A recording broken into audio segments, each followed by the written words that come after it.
southern exposure, and of course I am standing at one of the well-known historic landmarks right here in Georgia's Rome. And I have also a wonderful friend on today with me that is a very much another historic landmark. Another historic landmark. And when you hear her and see her, you'll know exactly it's Ann Culpepper, of course.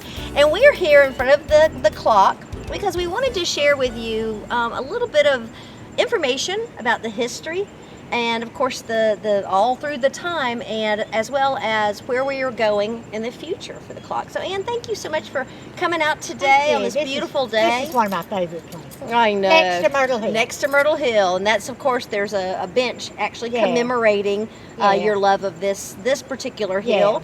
So let's talk a little bit. Take us back in time and tell us a little bit about the clock's history.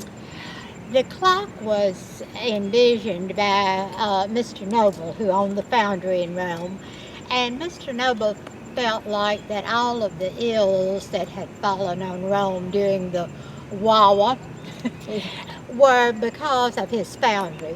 So what he wanted to do was to build a water storage facility. Up until that point, we're talking like 1867. Up until that point, people got their water from wells. And so he took a group of people from Rome up to Bowling Green, Kentucky, where they had a huge steel water tank on a hill. And Bowling Green is very much like Rome in the hills. And they looked at it, and so they passed like a bond issue and built the steel tower inside that holds the water, and it held 250,000 gallons of water. That was done in 1871. Then in 1872, they built the brick superstructure around the water tank and put the clock up on top. And it has become a symbol of the city of Rome. In fact, I guess it still is, but for years and years it was the watermark in all the city stationery. It is on everything, and it is just a part of Rome, and it can be seen from all over. It's so funny there's the most beautiful view of it when you're coming in Ridge Ferry Parkway and you look up and suddenly see the clock. But it's just a part of Rome and always has been. And of course the clock actually features four faces. And still chimes to this day on the hour and on the half hour. Yeah. Right? So, let's go now to a little bit more modern day history. In the 80s, the JCs, the Rome JCs, came in and did a facelift. And then in 1993, and this is the city of Rome, not me personally, cut a door into the steel tank. And at that point, an artist here named Chuck Smut came in and painted a mural around the walls, and the clock became open to the public in the sense on special occasions. The clock, like lighthouses, was not built for people to tromp up and down the steps all day. And it's so funny, I've noticed in all the thousands of students I've taken up here, they feel like the harder they can step on the steps, the less likely they are to not make it to the top or down. So that takes a wear, and the last facelift was several years ago, and we're getting to the point where paint, repair work, and the citizens of Rome love this clock, and we want them to be a part of this restoration. Well, and we are going to talk about that. What I'd like to do now is go on in, since you did mention that famous artist, that's our local hero here, Chuck Schmult. I'd like to go in and look a little bit at the artwork, talk a little bit about how it depicts our history, and the fact too that the Rome Area History Museum actually keeps the clock open on the first Saturdays of each month, and you can come and tour it. And that's kind of a really nice thing. They're also doing a restoration on the display cases. Yeah. And so thank you to the Rome Area History And Museum. one other tiny thing. In 1883, Rome's first public school was built, and if the building was still here, we'd be somewhere in the building. Mm-hmm. But it came to within narrow sidewalks width of the clock. And when the men came up to pull the weights for the clock to run 8 more days, if the students were out playing, they got to go up. Now I have to send home all of these permission slips. Exactly. And also the clock is operated by a computer. And it's so strange to realize you always know when the power has been off, because each face is a different time. She's keeping time. We're just not sure where she's keeping time, right? Yeah. So let's go on inside and look at the murals.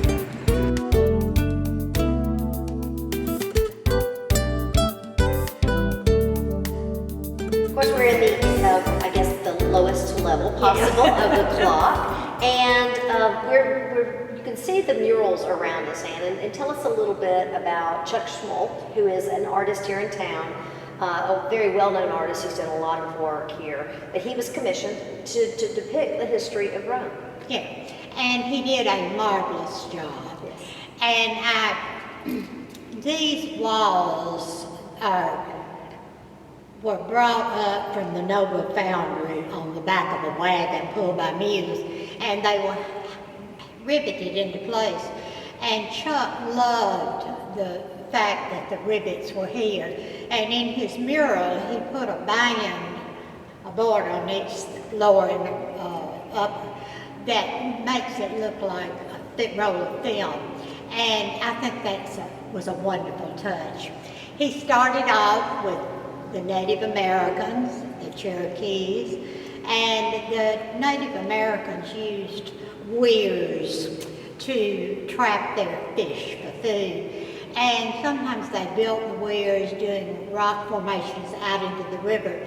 And oftentimes they would use a natural weir. And the weir he used for a model for this part of the bureau is over behind where the Goodwill store is now. I used to say Kroger, but Kroger's been gone a long time, so behind the Goodwill store down the Etowah River.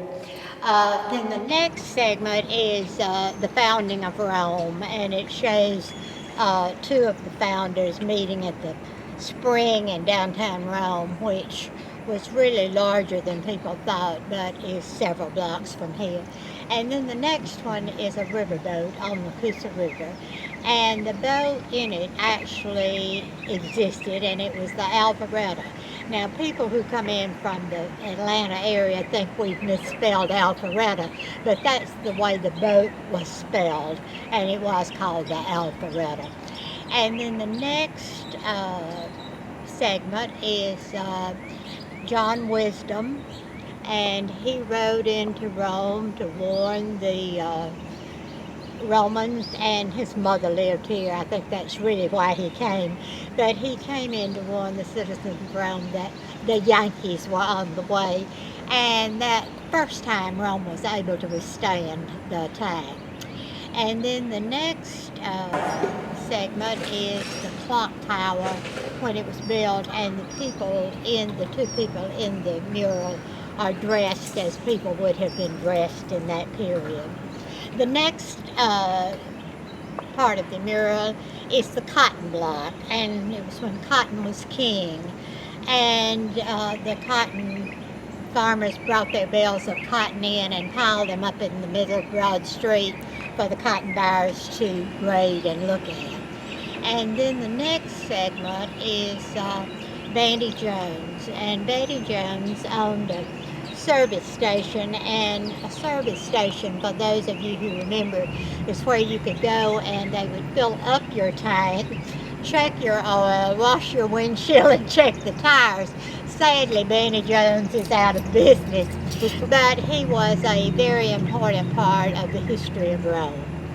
And then the next segment is Harbin Hospital, the original Well, the original hospital was down in Broad Street, but the first one that was built on 3rd Avenue. And then we come around to City Hall and the Wolf out in front, and then our magnificent splice-built library, which looks from the river like a boat. And those are the 10 murals that go around the wall. And of course, the original works are still also in here. The original works from the E. Howard Clock Company, and they were put up on top in October of 1872. And when the clock, the men would go up and pull the weights every 8 days, and when the clock would strike, this wheel would turn. And when we brought it down, they had it synchronized so that it would work. But this building, as you can imagine, this steel on this hill, this building very often takes a lightning strike. So it doesn't work anymore. Maybe it will after the restoration.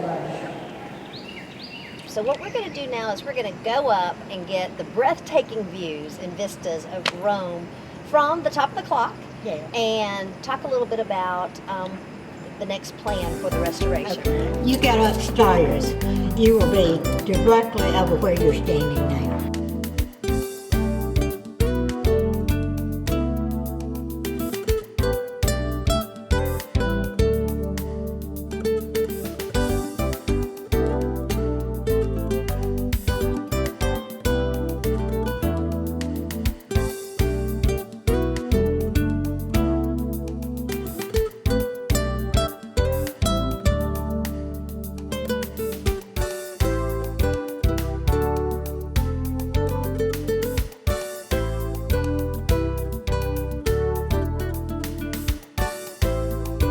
Well, as Ann said, after 107 steps, here we are on top. And we're actually really not on the top, but this is the top for the public.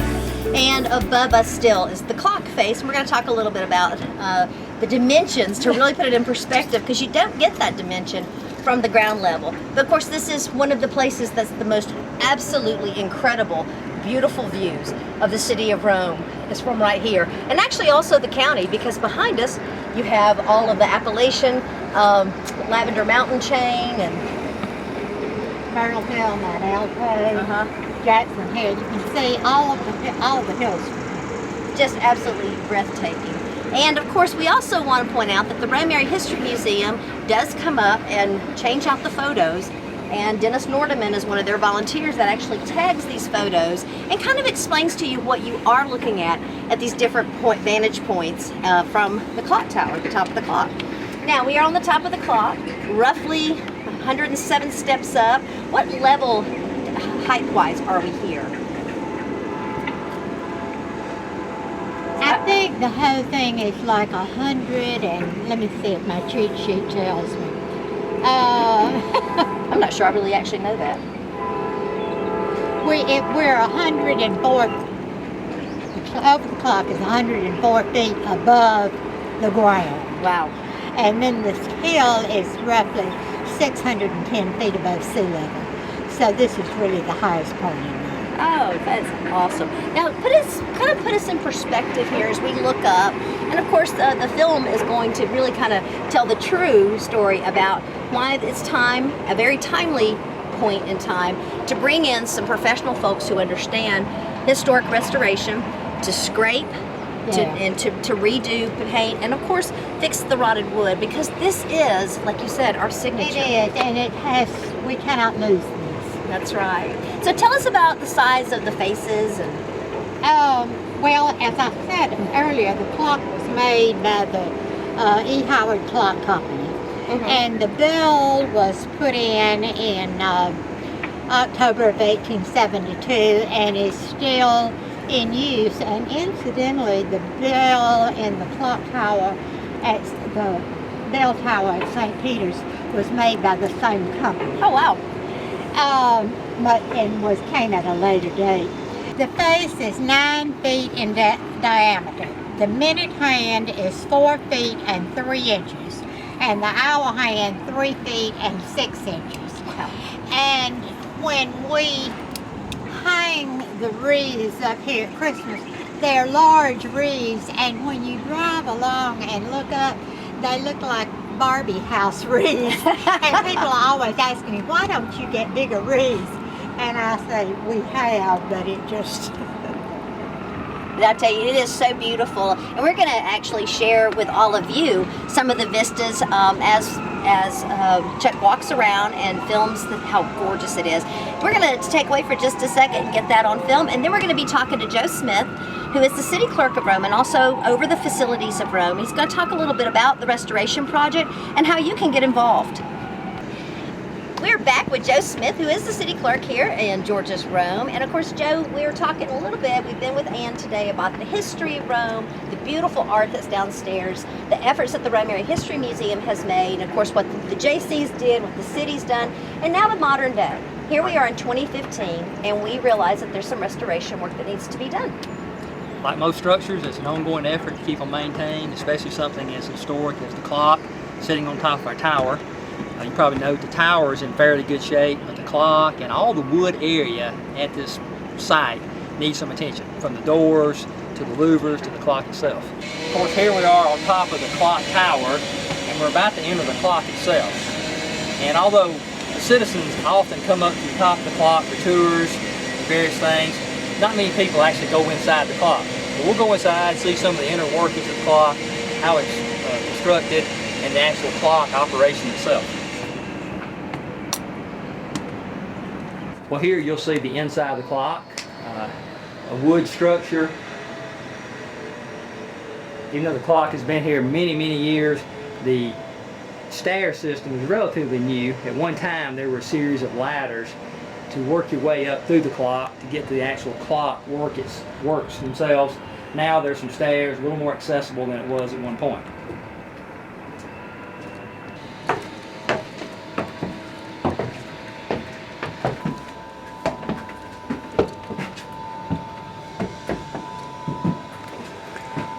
Right now we're standing inside the portion of the clock where the faces of the clock are housed.